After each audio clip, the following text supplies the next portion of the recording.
하루 주님의 은혜 가운데 잘 지내셨나요? 자, 기도하시고 시작하겠습니다. 하나님 아버지 감사합니다. 오늘도 저에게 귀한 하루를 주시고 하나님의 진리의 말씀으로 우리를 인도해 주시며 또 이 늦은 시간에 힘들고 참 피곤하지만 하나님의 말씀을 사모해서 우리의 영상으로 이렇게 만나게 해주심을 감사합니다. 아버지 진리의 말씀으로 우리가 주님이 원하시는 것이 무엇인지 분별하여 이 땅에 사는 동안 주님께 영광 돌리는 귀한 삶이 되게 하시고 오직 그리스도로 살아가는 귀한 하나님의 자녀로서 열매를 맺어갈 수 있도록 축복해 주시옵소서. 혹시 마음에 무거운 짐과 또 어려운 문제와 하나님 참 사람으로서 이겨낼 수 없는 일들이 우리 주변에 있다라고 하면 이 모든 것은 주님께서 우리에게 축복의 통로로 허락해 주신 것이기에 감사하며 하나님께 모든 걸 맡겨드리고 하나님이 주신 은혜를 나눌 수 있도록 주님 인도해 주시옵소서. 감사드리며 예수님의 이름으로 기도드려옵나이다. 아멘.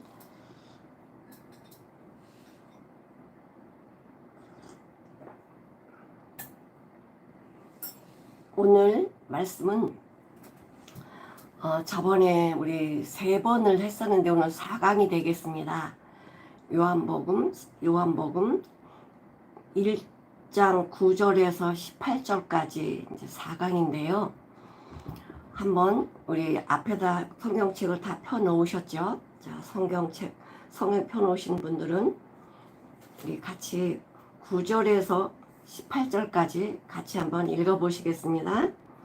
참빛 곧 세상에 와서 각 사람에게 비추는 빛이 있었나니 그가 세상에 계셨으며 세상은 그로 말미암아 지은 바 되었으되 세상이 그를 알지 못하였고 자기 땅에 오매 자기 백성이 영접지 아니하였으나 영접하는 자 곧 그 이름을 믿는 자들에게는 하나님의 자녀가 되는 권세를 주셨으니 이는 혈통으로나 육정으로나 사람의 뜻으로 나지 아니하고 오직 하나님께로서 난 자들이니라.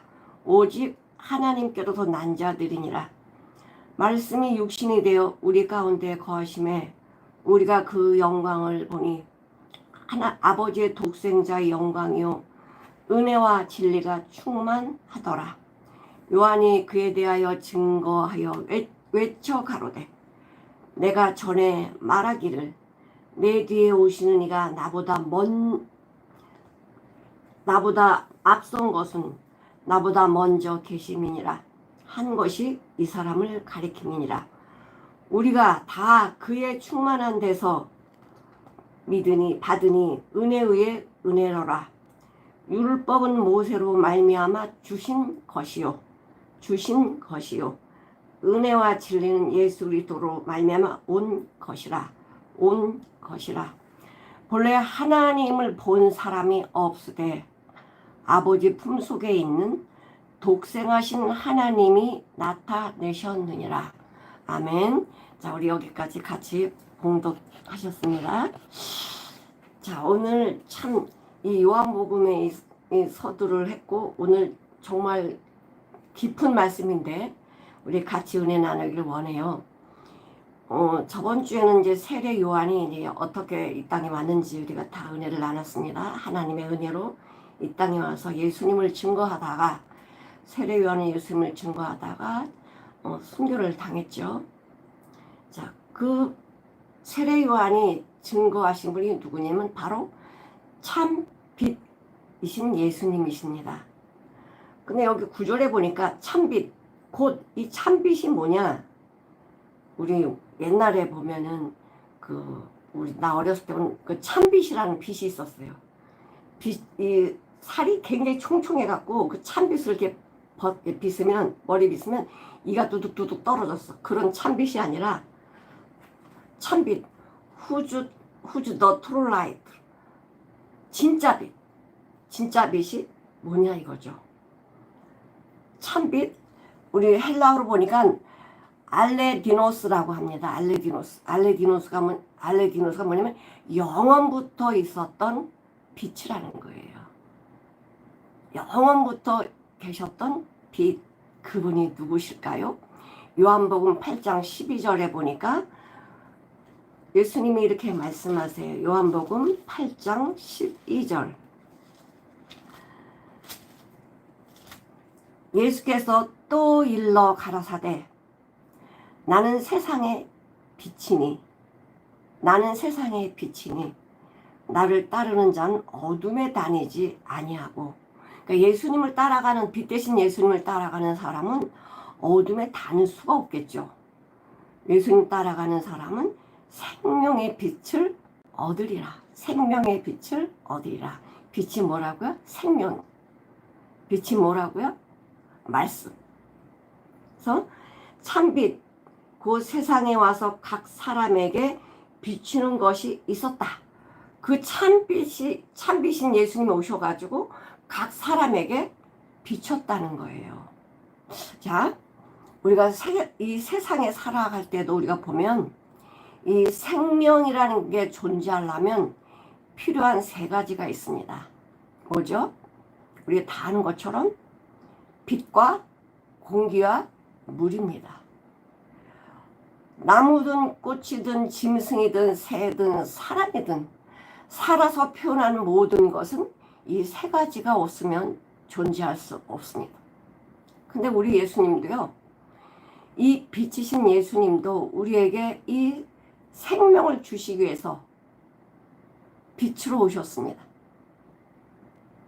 또 우리 예수님이 우리에게 이 갈급함을 해결해 주시려고 요한복음 7장에 보면 또 뭐라고 말씀하시냐면 요한복음 7장에 명절 끝날은 아주 즐거운 명절 끝날 때쯤에 그 명절 끝날 곧 큰 날에 예수께서 외쳐 가라사대. 지금 명절을 다 지키고 뭐 즐겁다고 하지만 저 명절을 지키는 사람들을 보니까 즐거움이 아니라 이 속은 전부 메말라 있어요. 그래서 외쳐 가라사대 누구든지 목마르거든 내게로 와라 이렇게 말씀하세요. 누구든지 목마르거든 내게로 와서 마시라는 거예요. 예수님한테 오면 돈 내고 먹는 거 아니에요. 그냥 주님이 주셔요. 그 생수를. 나를 믿는 자는 성경에서 알려준 것 같이 그 배에서 생수의 강이 흘러 넘친대요. 자, 사람이 기가 막힌 일을 당하면요, 예상치 못한 일을 당하면요, 실신해버려요. 자기도 모르게 실신해버려요. 우리 몸은 내가 감당할 수 있지 않는 거예요. 어떤 상황이나 어떤 그 어려움에 처했을 때는요, 나도 어떻게 반응할지를 몰라요. 근데 하나님께서는 우리의 모든 것을 인도해 주시고 지키시고 목마르지 않도록, 갈급하지 않도록, 내 심령에 곤고하지 않도록 살아있는 하나님의 생명의 말씀 물, 이 물을 우리에게 넘치도록 허락해 주신대요. 우리 빛이신 예수님, 또 우리에게 생명수가 되시는 예수님, 또 우리의 호흡이 되시는 예수님. 우리 시편 150편을 한번 볼게요. 시편 150편에 보면은 이렇게 말씀하시고 계십니다. 시편 150편 6절에 보면 호흡이 있는 자마다 여호와를 찬양할지어다. 아니, 우리가 살아있으면 다 호흡을 하는 거지요. 아니요. 하나님을 찬양할 수 있는 호흡, 하나님께 감사할 수 있는 호흡, 하나님이 은혜로 말미암아 우리는 쉬지 말고 기도하라고 하지요. 하나님과 교제하는 것이 호흡이고 감사입니다. 그래서 참빛이신 예수님께서 이 땅에 오신 이유는 죽어있는 이 영혼들에게 예수님의 빛으로 우리를 살리시려고 이 땅에 오셨습니다. 자, 마태복음 5장 14절에 이렇게 말씀하셨습니다. 너희는 세상의 빛이라. 세상이 어둠이고 절망이고 지옥이고 근심이고 두려움이고 정말 이 세상에 소망이 없는 칠흑같이 어두운 이 세상에 우리 보러 빛이래요. 너희는 세상의 빛이다. 산 위에 있는 동네가 숨기우지 못할 것이요. 너희는 사람의 등불을 켜서 말 아래 두지 아니하고, 사람이 등불을 켜서 말 아래 두지 않는다는 거는 이렇게 사람들이 먹고 살 때 옛날에는 말되라는 게 있습니다. 쌀 이렇게 대주고 이렇게 하는 말이 있고 되가 있는데, 그 빛을, 이 소망이신 하나님의 말씀, 이 빛을 말 아래 두지 않는다는 거예요. 먹고 사는 게 먼저 내 안에서 빛이신 그분의 말씀을 이 말로 먹는 것 때문에 가려놓지 않는다는 거예요. 움에다 집어넣지 않는다는 거예요. 왜냐하면 아무리 먹을 게 많아도 풍성해도 내가 보이지 않으면 찾을 수가 없잖아요. 그러나 빛이 내 안에 오면, 빛이 내 안에 오면 모든 것을 볼 수가 있고 관찰할 수가 있습니다. 그래서 그 빛이 우리에게 와서 어떻게 하라고 말씀하시냐면, 이것이 이같이 너희 빛을 사람에게 비추게 하래요. 빛이 있는 사람은 가둬놓을 수가 없습니다. 빛은 자꾸만 나가서 어둠을 물러나게 만들고 있습니다. 그럼 우리가 빛을 받은 사람이라면, 예수님의 생명의 말씀으로 빛을 받은 자라면, 거듭난 자라면, 생명을 가진 자라면 이 빛은 감출 수가 없어. 사람들에게 비추는 거예요. 우리가 뭐 이렇게 다닐 때 빛이 바라는 거 아니잖아요. 빛이 뭐냐면 나의 삶이, 주님으로부터 오는 그 주님이 원하시는 그 삶이 나가는 게 빛이에요. 빛은 자기를 녹이고 자기를 태웁니다. 사랑은 사람들에게 나가는 이 사랑은 그 사람들의 빛, 예수님을 증거하게 되는 거예요. 그래서 빛을 보고 하늘에 계신 너희 아버지께 영광을 돌리게 하라. 그러니까 우리가 빛 대신 예수 그리스도로 살아가는 사람들은 그 삶이 많은 사람들에게 저 사람 예수 믿는 사람이구나. 저렇게 근심과 걱정과 문제 속에 있으면서 어떻게 저렇게 기쁘게 살 수 있을까. 아까 우리 시편 150편 6절의 말씀처럼 호흡이 있는 자마다, 주님이 주시는 호흡을 가진 자마다 여호와를 찬양하라, 감사하라, 이렇게 말씀해주고 계시죠. 그래서 우리는 이 빛을 어떻게 알고 있느냐. 이 빛을 우리에게 주신 예수님께서, 빛 대신 예수님께서 빛을 각 사람에게 비추는 빛이 있었다. 그가 세상에 계셨으며, 예수님이 세상에 오셨어요. 계셨으며 세상은 그로 말미암아 지은 바 되었을 때, 우리가 요한복음 1장 4절에 5절에 3절부터 만물이 그로 말미암아 지은 바 되었으니 지은 것이 하나도 그가 없이는, 예수님이 없이는 된 것이 없다. 만물의 창조주이신 예수님께서 이 땅 만물을 창조하시고 주인이신 예수님이 이 땅에 오셨어요. 피조물인 사람들, 하나님의 형상과 모양대로 지은 바 된 자기 백성, 하나님이 창조하신 자기 백성, 자기가 지은 나라에 이 땅에 왔는데 자기 백성들이 영접지 아니했다는 거예요. 영접지 아니했다는 건 몰랐다는 거예요. 예수님이 누구신지 몰랐다는 거예요. 왜 몰랐을까요? 우리가 어둠이기 때문에 그래요. 어둠에 있는 자는, 눈이 감긴 자는 볼 수가 없습니다. 그래서 영접지 아니했다. 영접지 아니한 것만이 아니라 예수님의 정말 하나님의 말씀을 증거하시면서 많은 표적과 기적을 보여주셨습니다. 그럼에도 불구하고 예수님이 이 땅에 오셔서 정말 낮고 낮은 자리에 오셔가지고 우리를 위해서 생명 주시려고, 또 생명 주시는 것으로 끝나는 게 아니라 우리의 필요한 모든 것을 다 채우시려고 이 땅에 오셨는데 우리는 그를 알지 못했습니다. 알지 못한 것뿐만이 아니라 그 예수님을, 나를 위해서 오신, 나에게 생명주를 주시려고 오신 그 예수님을 십자가에 못 박고 그를 배척했습니다. 그러나 예수님께서는 그럼에도 불구하고 우리에게 생명 주시고 영원한 그분의 나라에 갈 수 있도록 길을 만들어 주셨죠.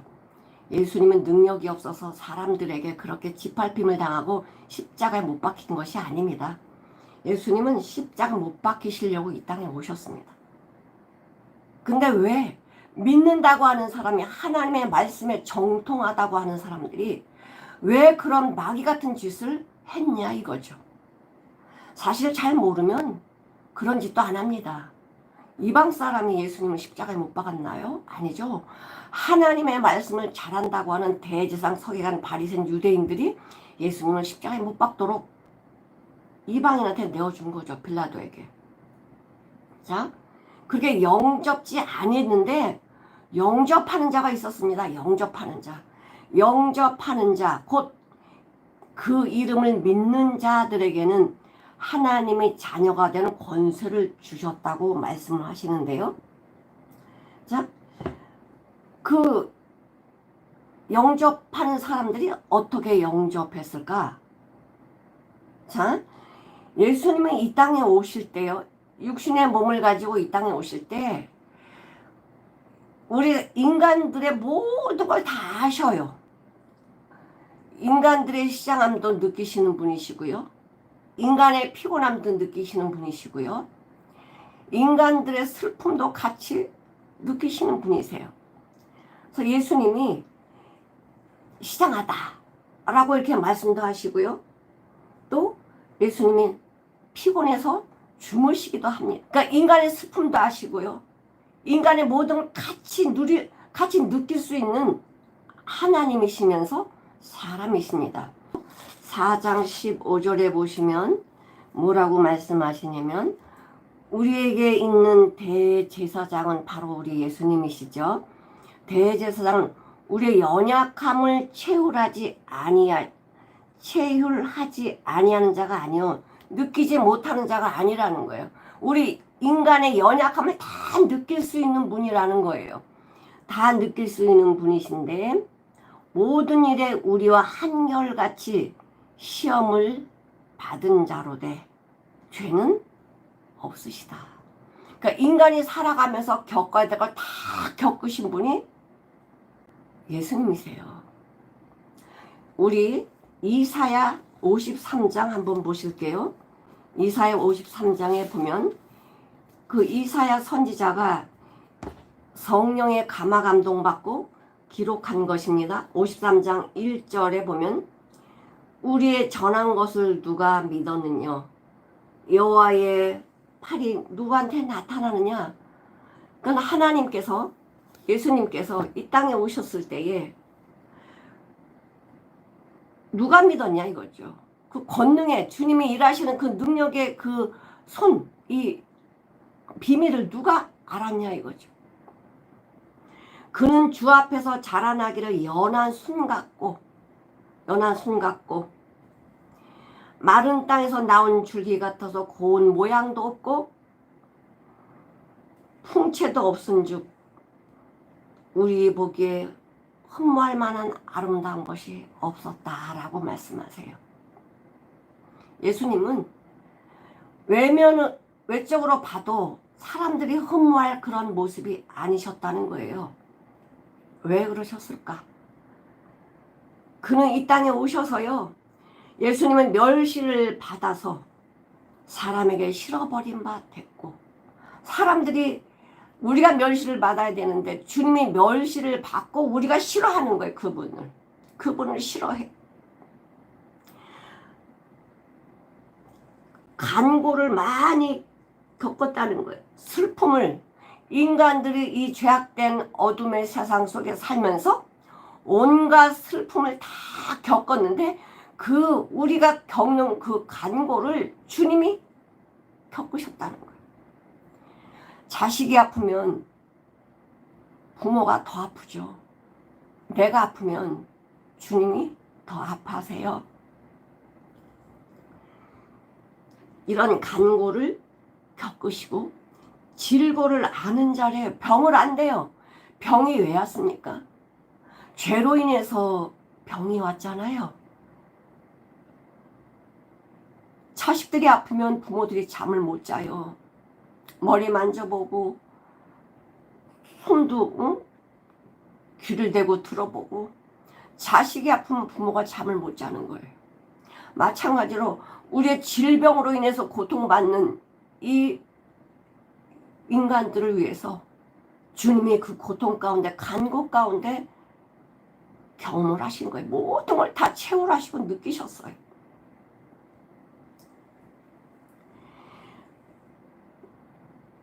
마치 사람들이 얼굴을 가리워서 안 봤으면 좋겠어.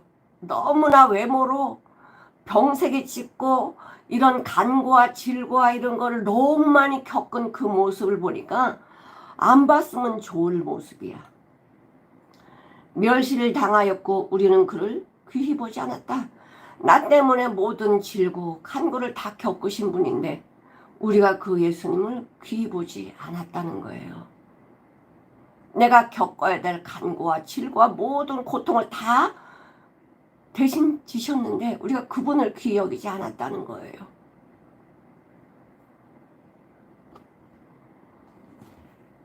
그 예수님이 본인이 창조한 창조주이신 그분이 주인이신 그분이 이 땅에 오셨는데 피조물들이 알아보질 못해요.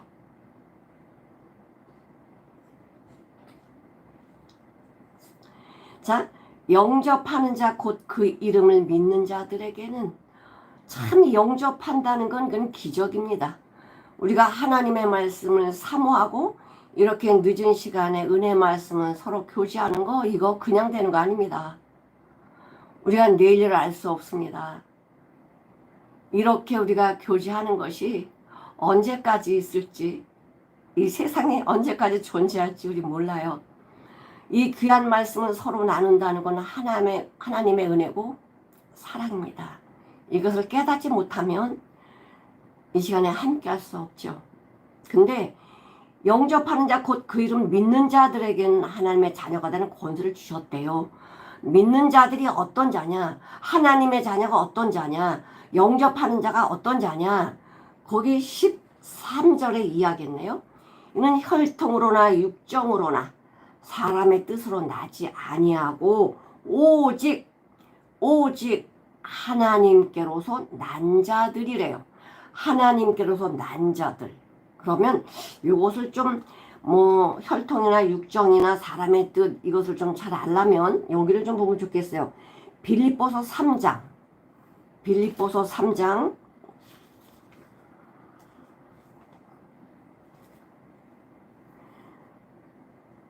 4절로 6절까지 같이 한번 읽어보실게요. 그러나 나도 육체를 신뢰할 만하니 이건 이제 사도 바울이 예수님 만나고 나서 자기의 옛날에 누렸던 자기 가문과 이런 것들 이야기해주고 있습니다. 그러나 나도 육체를 신뢰할 만하고 만일 누구든지 다른 이가 육체를 신뢰할 것이 있는 줄로 생각하면 나는 더욱 자랑할 게 많다는 거예요. 내가 8일 만에 할례를 받고 이스라엘 족속, 이 혈통이에요. 나는 이스라엘 족속이야. 그 다음에 나는 베냐민 지파야. 육종. 나는 베냐민 지파에서 나온 사람이야. 사람의 뜻이 아닌 하나님께로 난 자. 그런데 이렇게 나는 히브리인 중에 히브리인이 구별된 자인데 구별된 자 중에 더 구별된 자래요. 히브리인 중에 히브리인이요 율법으로는 바리새인이니 예수님 당시 바리새인이 한 6천 명 정도 된다고 해요. 이 바리새인이 예수님을 십자가에 죽이게 하는 이유가 있습니다. 바리새인은 진짜 철저했어요. 바리새인들은요, 정말 하나님의 말씀을, 율법을 흠이 없이 지켰던 자들이 바리새인들이에요. 안식을 철저히 지킨 사람이 바리새인들이에요. 바리새인은 만약에 전쟁이 났잖아요. 뒤에서 적군이 쫓아와. 근데 그날이 안식일이야. 그날이 안식일이면 뛰어가지 않습니다. 왜? 안식일날 뛰면 안 되니까. 칼에 맞아 죽어도 이 바리새인들은요, 안식일날 뛰지 않습니다. 내가 죽을지언정 안식을 지켜야 돼. 이것이 바리새인이에요. 그럼 얼마나 바리새인 의가 대단하죠. 바리새인 의가 대단해요. 그런 바리새인이었어. 그러니까 뭐라 그래요? 난 율법으로는 흠이 없다라고 하죠. 율법은 흠이 없다. 이렇게 철저히 율법을 지킨 자들이 바리새인이었으니까. 바울도 마찬가지예요.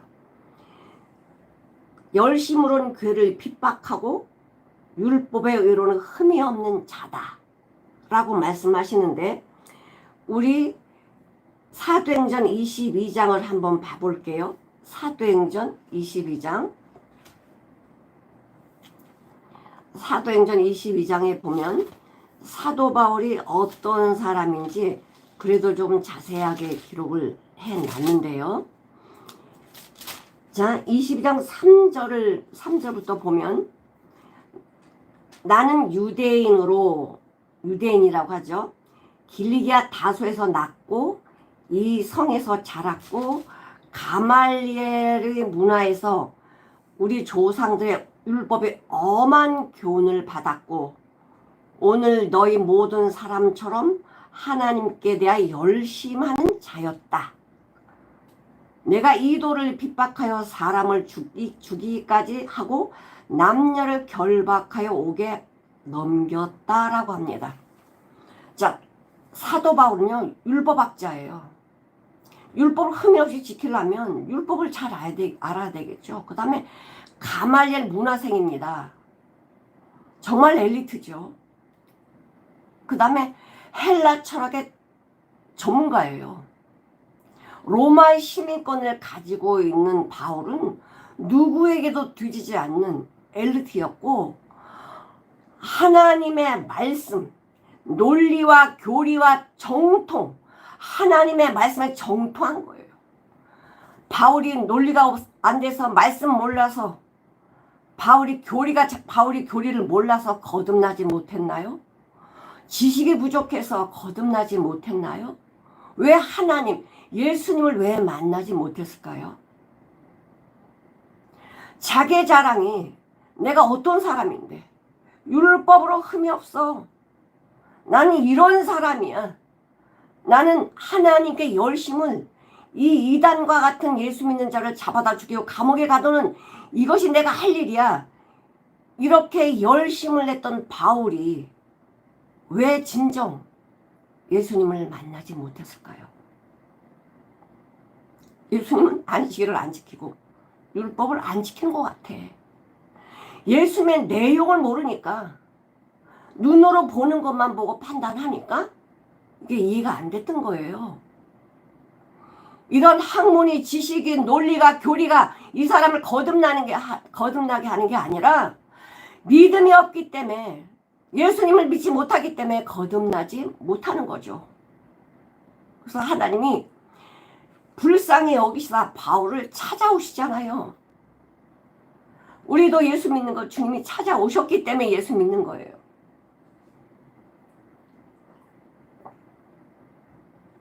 내가 찾아간 것 같지만 그 뒤에는 예수님께서 우리를 찾아오셨습니다.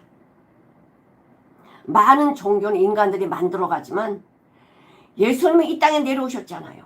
하늘에서 이 땅에 내려오셔서 죄인인 나를 찾아오셨어요. 바울에게도 찾아오셔서 사울아 사울아 네가 어찌하여 나를 핍박하느냐. 누구십니까? 나는 네가 핍박하는 예수라. 이 말을 듣는 순간 바울은 자기가 알고 있던 모든 교리, 모든 논리, 모든 학문, 모든 율법 이것이 와르르 다 무너졌습니다. 이게 자랑했던 것. 아까 우리 빌립보서 봤지만 빌립보서 내용이 뭡니까? 나는 이런 사람이야. 이렇게 자랑했던 바울이 예수님 만나고 나서 하는 말이 뭐예요? 7절 3장 7절입니다. 그러나 무엇이든지 내게 유익하던 것을 내가 가지고 있던 모든 것을 내가 그리스도를 위하여 다 해로 여겼대. 이거 다 독이구나. 이거 나 죽이는 거구나. 내가 자랑했던 것, 내 학문이든 가문이든 내 주변에 나를 자랑하는 모든 것들이 뭐였대요? 나 죽이는 해구나. 독이구나. 이렇게 알았어요. 또한 모든 것을 해로 여김은 내가 자랑했던 것, 내 주 그리스도 예수를 아는 지식이 가장 고상하대. 내가 그를 위하여 모든 것을 잃어버리고 배설물로 여김은, 내가 여태껏 자랑했던 것 배설물로 여김은 그리스도를 얻고 그 안에서 발견대로 함이니, 내가 가진 의는 하나님의 말씀 율법에서 난 게 아니고 오직 그리스도를 믿음으로 말미암아 나타나 주셨잖아요. 그리스도를 믿음으로 말미암은 것이니 곧 믿음으로 하나님께로 난 의, 하나님께 난 자라는 거예요.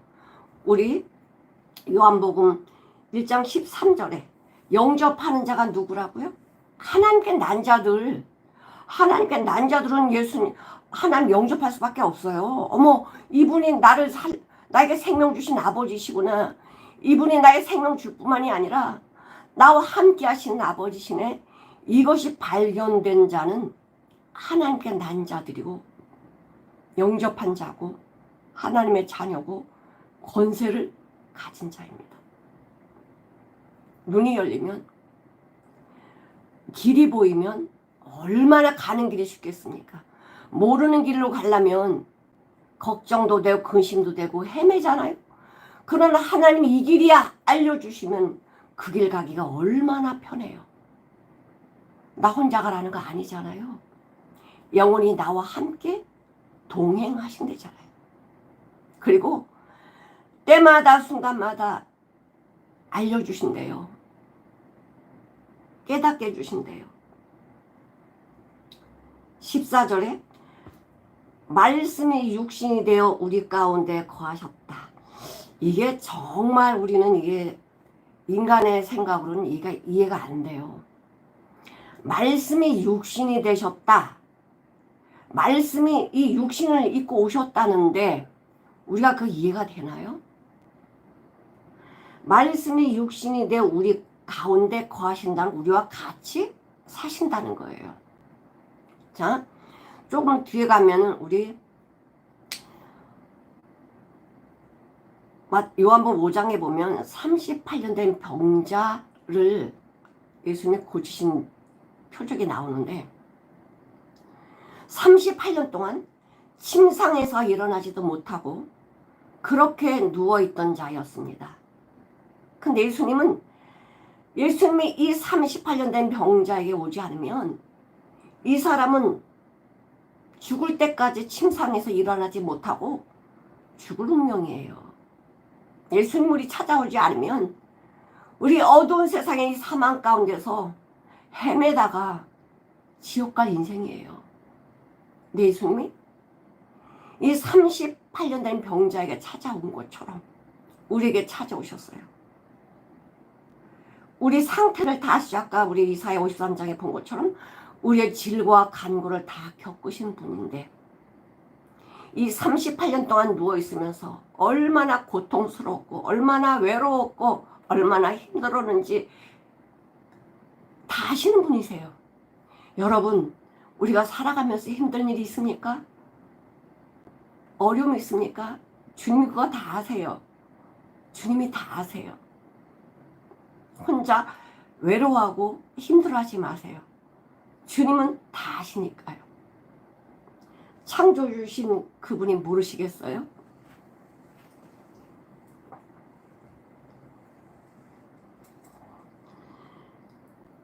그 38년 된 병자에게 이 38년 된 병자는 아무것도 할 수 없습니다. 손으로 먹을 수도 없고 칼 수도 없고 이런 상태인 그에게 예수님이 일어나라. 이게 말이 됩니까? 우리 인간들은요 그게 이해가 안 돼요. 일어나라. 말씀만 하시는 게 아니고요. 말씀이 육신이 된 예수님께서는 일어나라 이 말씀 속에는 뭐가 들어있냐? 창조가 들어있어요. 죽은 자를 살리는 능력을 가지고 있어요. 없는 것을 있게 하시는 창조주이신 그분의 말씀이 일어나라 여기에 들어있어요. 일어나라 했더니 일어난 거예요. 누가 일으키셨나요? 주님이 일으키셨죠. 자리를 들어라. 무거운 침상을 들을 수 있는 힘이 어디 있겠어요. 그러나 하나님의 말씀 속에는 침상을 들어라 할 때는 그 말씀 속에 능력이 들어있고요. 그 말씀 속에는 내게 힘이 오는 하나님의 권능이 임했어요. 걸어라. 다리에 힘이 생기게 하셨고 걸어갈 수 있는 능력도 주셨고 내 안에 이 38년 된 이 병상에서 아무것도 할 수 없던 이 인생이 완전히 바뀌어버렸어요. 이제는 나를 묶어놨던 침상을 들고 갈 수 있는 능력을 가지게 됐고요. 이제 내 원하는 곳을 갈 수 있는 다리가 생겼고 지옥 같은 마음이 천국으로 변화되는 이것을 누가 하셔요? 주님이. 그래서 말씀이 육신이 됐다는 건 뭡니까? 바로 우리에게 이런 죽어있는 우리 상태에 주님이 오셔서 우리를 살리시고 주님이 나와 함께 사시는 이 놀라운 은혜를 주신 거예요. 우리가 그 영광을 보니 아버지의 독생자의 영광이요. 은혜와 진리가 충만하더라.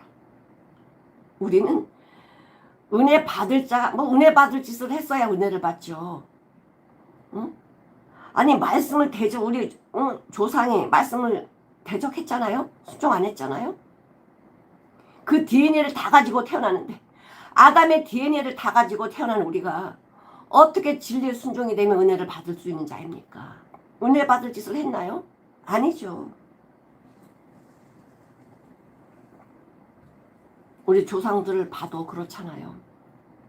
그런데 우리가 은혜 받을 자격이 안 돼요. 그럼에도 불구하고 우리에게 은혜와 진리를 주시려고 임하셨어요. 요한이 증거하죠. 그분은 나보다 먼저 계신 자라고. 먼저 계신 자라고. 우리가 다 그의 충만한 데서 받으니 은혜 위에 은혜로라. 은혜 주신 것만, 나를 살려주신 것만 해도 감사한데, 나에게 생명 주신 것만 해도 감사한데, 거기에 또 뭘 주셔요? 내가 살아갈 수 있도록 모든 것을 다 구비해서 넘치도록 은혜 부어주시는 거예요. 은혜는 내가 갚을 수 없는 거예요. 내가 갚을 수 있는 건 은혜가 아닙니다. 은혜는 내가 갚을 수 없는 게 은혜예요. 생명을 무엇으로 갚을까요? 내가 돈을 빌렸으면 그건 갚을 수 있는 은혜가 아닙니다. 그러나 갚을 수 없는 것, 나에게 생명 주는데 그 생명을 뭘로 갚겠어요? 이게 은혜예요. 그리고 진리라는 게 뭡니까? 길이거든. 길. 어떤 길? 나는 길이요 진리요 생명이라고. 천국 가는 길. 지금 이 땅에서부터 천국의 삶을 살면서 내 육신을 벗는 날 천국으로 갈 수 있는 길을 알려주시는 분이 누구세요? 예수님이세요. 그 예수님은 나와 동행하시고 나와 함께 하셔요. 그 은혜와 진리는요, 우리가 많이 은혜와 진리를 받는다고 해서 고갈되지 않아요. 부족하지 않다는 거예요. 내가 은혜를 받고 진리에 따라가면 더 이상 더 큰 은혜와 진리가 나한테 부어지는 걸 알 수가 있죠. 근데 우리가 얼마나 하나님 앞에 하나님의 백성이면서 아까 그랬죠? 자기 땅에 자기 백성들이 영접지 않았다고. 자, 우리 이사야 한번 볼게요. 이사야 1장. 참 영접 안 한 것까지는 좋은데 참 뒤에가 아주 참 이럴 수 있을까? 인간이 이럴 수 있을까? 이사야 1장 2절 3절을 한번 읽어보시겠습니다. 하늘이여 들으라. 하도 기가 막히니까 아버지께서 하늘 보러 들으래요. 땅이여 귀를 기울이라. 여호와께서 말씀하시기를 내가 자식을 양육하였거늘. 자식을 양육했다는 거는 먹이고 입히고 다 키웠다는 거예요. 그들이 나를 거역하였도다. 짐승들도 소는 그 인자를 알고 자기 먹이를 주는 그 주인을 알고 나귀는 주인의 구유를 알건만은 이스라엘은 알지 못하고 나의 백성은 깨닫지 못하는도다. 그러니까 짐승들도 주인을 알고 짐승들도 자기 집을 아는데 이스라엘 백성들은 모른대요. 하나님이 양육해 주셨는데 키우고 먹이는데 하나님을 모른다는 거야. 모를 뿐만이 아니라 대적한 거죠. 왜 그럴까? 짐승도 안 그러는데 왜 그래요? 내 안에 죄가 있기 때문에 그래요. 죄가 있기 때문에 이 죄는 하나님을 대적하도록 내 속에서 자꾸만 뭐예요? 원수짓을 하게 만드는 거예요. 하나님의 말씀 믿지 못하게, 대적하게, 나를 하나님 되게 만드는 게 사단이 하는 일이에요.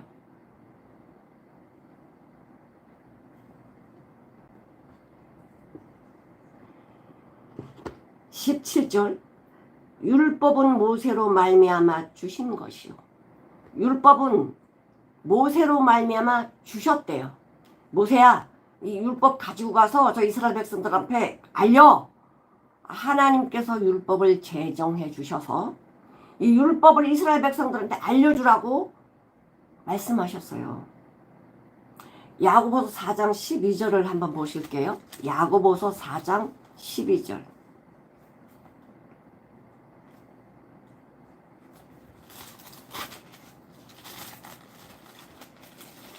자, 율법 4장 12절에 보니까 입법자와, 그러니까 법을 만드신 분이죠. 법을 만드신 분이 이 법을 누구한테 주려고 법을 만드신 거예요? 짐승한테 주려고 법을 만든 거 아니잖아요.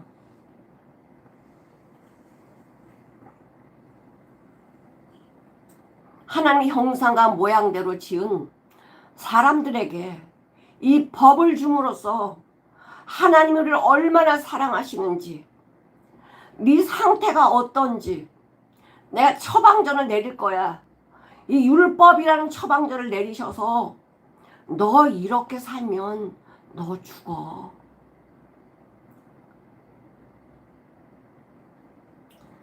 입법자와 재판자는 오직 하나이시니 능히 구원하시기도 하시며 멸하기도 하시느니라.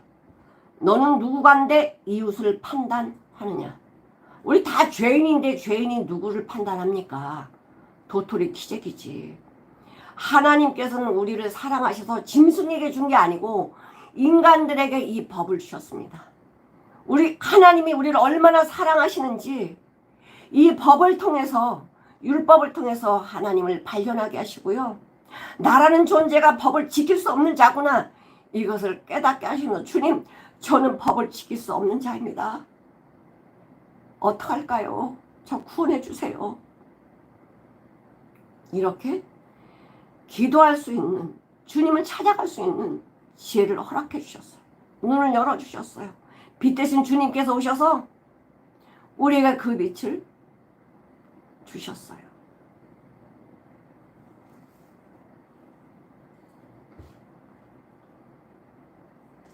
율법도 귀한 거죠. 율법이 없으면 내 존재를 모르니까. 내가 죄를 얼마큼 많이 졌는지 안 졌는지 모르잖아요. 그러니까 이 율법은 나를요, 저 MRI 속에, MRI 기계 속에 집어넣는 거 똑같아요. 내 안에 이렇게 때 모르는데 그 안에 들어가면 어디가 나쁘고 어디가 잘못된 거 전부 보이는 것처럼 율법 안에 날 집어넣었더니 난 진짜 율법을 지킬 수 없는 자구나. 근데 이 율법 못 지키면 어떻게 돼요? 죽잖아요. 지옥 가잖아요. 근데 율법을 우리 못 지키는 거, 주님 못 지켜요. 어떡해요? 주님 앞으로 와야 된다. 내가 지켜야 돼. 내가 율법 철저히 지켜야지. 그러면 답이 없죠. 율법을 지키라고 준 게 아니라 지켜야 되는 건 맞아. 근데 우리 인간에게는요, 지키라고 준 게 아니고요, 지킬 수 없다는 걸 알려주시는 거예요. 너 지킬 수 없잖아. 그래서 주님께로 오라는 거예요. 그리스도를 믿는 자들은, 예수 믿는 자들은 율법을 다 지킨 자래요. 율법의 완성이래요. 그리스도를 믿는 자들은. 왜요? 법을 제정하신 그리스도의 생명이 내 안에 들어왔기 때문에, 법을 제정하시고 재판하시는 그분의 생명이 내 안에 들어왔기 때문에, 그 예수님의 생명이 내 안에서 뭐예요? 율법을 다 지키는 사랑이 나가는 거예요.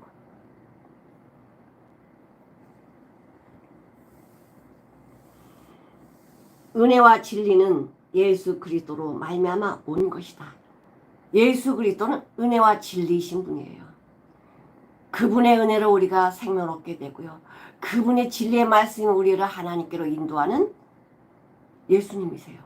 예수님 오신 것은 우리를 은혜와 진리이신 그분과 함께 같이 사시려고 이 땅에 오셨죠. 근데 인간의 생각으로는요, 도저히 주님이 말씀하시는 걸 이해 못해요. 그래서 본래 하나님을 본 사람이 없었대요. 구약에 잠깐 하나님을 본 사람이 있어요.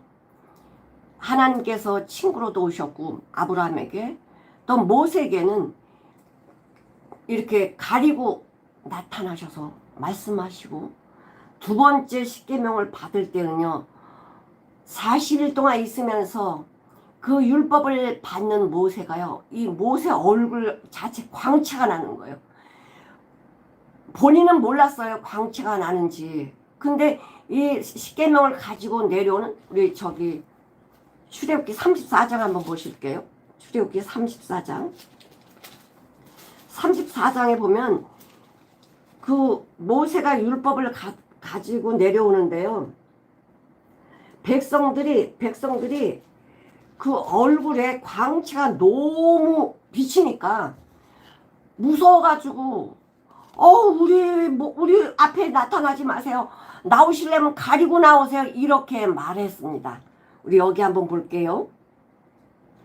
34장 30절에 보니까, 아론과 온 이스라엘 자손이 모세를 볼 때에 모세 얼굴에 광채가 남을 보고 그에게 가까이 가기를 두려워했다. 간접적인 빛을 보고도 모세를 보기가 두려웠다는 거예요. 사람들이 천사만 봐도 죽은 자처럼 엎드러지잖아요. 사람들은 내 개념 속에 더 이상한 걸 보면요, 그냥 놀래버려요. 천사들이 두려워 말라 이렇게 말을 해줘야 그래도 막 좀 엎어지지 않고 죽은 자가 안 되죠. 안 그러면 다 죽은 자처럼 돼버려요, 천사 앞에서도. 이것처럼 하나님을 본 사람은요, 살아남을 수가 없어요. 하나님 본 사람은 살아남지는 못해요. 그 빛 앞에 우리는 다 죽게 돼요.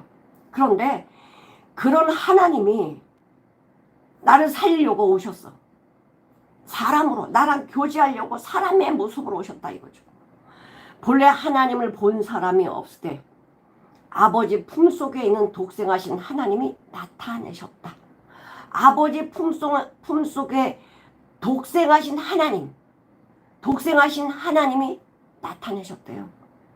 육신을 가지고 오셔가지고 예수님이 제자를 삼으시고 그 제자들에게 하나님의 말씀을 증거해 주시고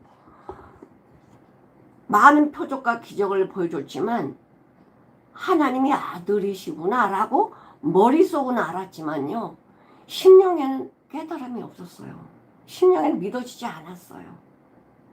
그래서 예수님이 오셔서 제자들에게 많은 말씀을 해주셨습니다. 우리 요한복음 14장에 보면 예수님이 내가 이제 말한 것과 같이 난 너희들을 있을 처소를 예비하러 간다. 알지? 내가 가는 길을 너 알지? 너희들 알지? 그랬더니 도마가 무엇이라고 그래요? 아니 내가 주님이 어디로 가는지 모르는데요? 라고 이렇게 얘기해요. 여태껏 이야기해 준 건 뭘 들었는지 모른대요. 도마가 가로되 5절 주여 어디로 가십니까? 우리가 알지 못하는데요. 그 길을 어떻게 알겠어요? 모른대요. 예수님이 내가 곧 길이요 진리요 생명이니 나로 말미암지 않고 나를 통하지 않고 아버지께로 올 수가 없다 라고 얘기를 해요. 너희가 나를 알았다면 여태껏 3년 반 동안 예수님과 동고동락을 같이 했고 표적 기적 받고 하나님의 말씀 받았고 인간이 생각할 수 없는 저 죽은 자도 살리고 살이 썩어져 갖고 죽은 자도 살리는 이런 표적을 봤음에도 불구하고 그 예수님을 믿었나요? 하나님을 인정했나요? 아니에요. 못해요. 우리는 그걸 못하게 돼 있어요.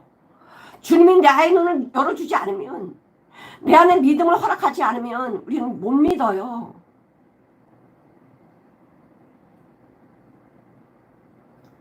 너희가 나를 알았다면 내 아버지도 알았을 것이다. 이제부터는 너희가 그를 보았고 또 보았다. 아버지를 봤대요. 나를 본 자는 아버지를 보았다라고 하면서 너희들이 그를 보았다. 아버지를 보았다. 그러니까 빌립이 예수님 그 아버지를 보여주세요. 그럼 우리 믿을게요. 아니 이 도문서답도 참 답답할 노릇이지 위에 말씀을 쭉 해줬는데 뭐를 듣고 있는 거예요?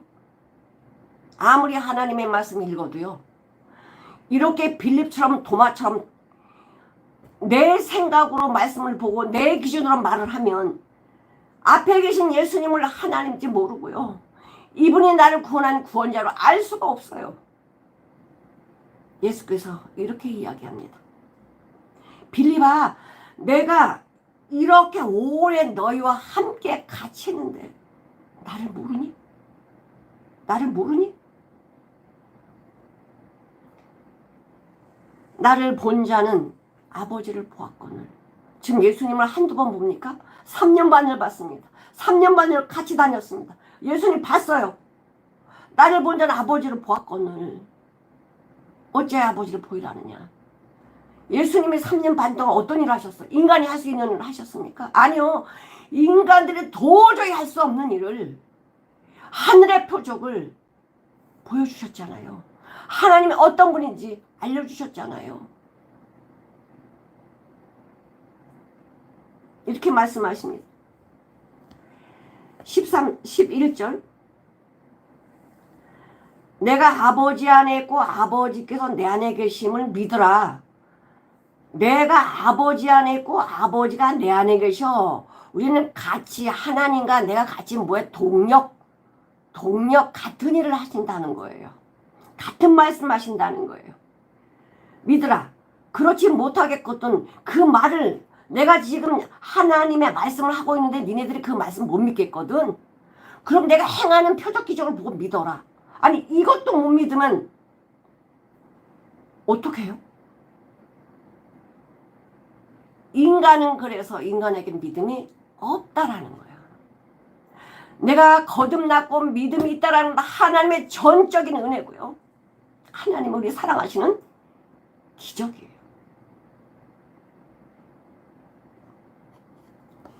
예수님 만난 예수님을 부인하고 모른다고 3번씩 부인했던 베드로.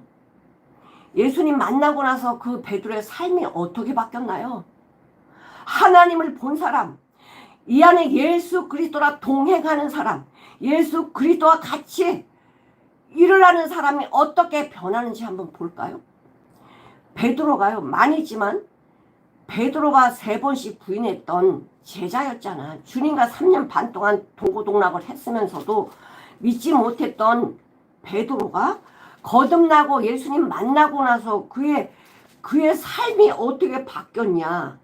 정말 대단해요. 자, 이제 그 베드로와 이제 요한이 하나님의 말씀을 복음을 전하는데요. 아주 삶 자체가 기적입니다. 사람들이 대상 서기관들이 막 감옥에다 가두고 예수 전하지 말라고 했더니 뭐라 그래요? 19절에 18절에 보니까 그들을 불러 경계하여 도무지 예수의 이름으로 말하지도 말고 가르치지도 말라 이렇게 이야기를 해요. 베드로한테. 그랬더니 베드로 요한이 뭐라 그래요? 하나님 앞에서 너희 말을 듣는 게 옳으냐? 하나님 말씀 듣는 게 옳으냐? 너 판단해봐라. 어떻게 베드로가 이런 사람이 됩니까? 겁이 나갖고 3번씩이나 부인하고 저주했던 자가 어떻게 그 어마어마한 권력자 앞에서 이런 말을 할 수가 있어요? 이 안에 누가 계셔? 성령님이 계시잖아. 무서운 게 없어요. 두려운 게 없어요. 왜? 나와 동행하시는 성령님, 주님이 계시니까, 말씀이 있으니까 이제는 겁이 나는 게 없단 말이죠. 응? 감옥에 가둬놔도요, 천사가 풀어줘요. 천사 풀어주니까 뭐예요? 거기서 나와가지고 막 또 말씀을 전해요. 막 찾아요. 야, 베드로 어디 갔니? 베드로 어디 갔어? 감옥에 가둬놨었는데 보니까 저 솔로몬 행각에서 말씀 전하는데요? 감옥에 가다 놔도요, 가다 놓을 수가 없어요. 하나님 풀으시거든요. 우리 삶이 지금 칠흑 같은 어둠이라도요, 하나님의 빛이 임하면 빛은 그 어둠을 단번에 물러가게 말씀하세요. 여러분, 주님이 우리한테 뭐라고 하세요? 너희는 세상의 빛이래요. 너희는 세상의 생명이래요. 너희는 세상의 소망이래요. 너희는 세상의 하나님의 자녀래요. 죽은 자가 뭘 누리겠습니까? 주님이 다 만들어 놓으시고 나를 새로 하나님으로부터 나를 낳으셨어요. 낳으셔서 이 엄청난 이 비밀을 우리한테 주셨어. 너는 하나님의 자녀야. 빛의 사람이야. 빛의 사람이야. 이 놀라운 하나님의 말씀을 하나도 놓치지 마시고 내 마음에 다 담고, 비록 이 세상 어두운 세상에 살고 있지만 많은 이들에게 복음을 전하고 빛을 증거하고 영생의 생명을 증거하는 하나님의 자녀가 되시기를 축원합니다. 기도하시겠습니다. 하나님 아버지 감사합니다. 오늘도 빛이신 우리 예수님께서 하나님의 진리의 말씀으로 살아가는 길을 우리한테 보여주셨고 그 길로 갈 수 있도록 우리를 당신 안에 넣어주심을 감사합니다. 하나님 아버지, 우리 사랑하는 성도님들 이 귀한 진리의 말씀으로 칠흑 같은 어두운 세상 속에 살고 있지만 빛 대신 예수님과 동행하면서 슬픔과 고통과 절망에 있는 저들에게 이 빛의 소리를, 빛의 삶을 전할 수 있는 복된 입술이 되도록 인도해 주시옵소서. 이 밤도 주님께서 함께 해주시고 또 우리 모두가 평안한 밤에 평안히 잠을 청할 수 있도록 주님이 사랑하는 자에게 잠도 허락해 주셨음에 감사를 드리며 예수님의 이름으로 기도드리옵나이다. 아멘.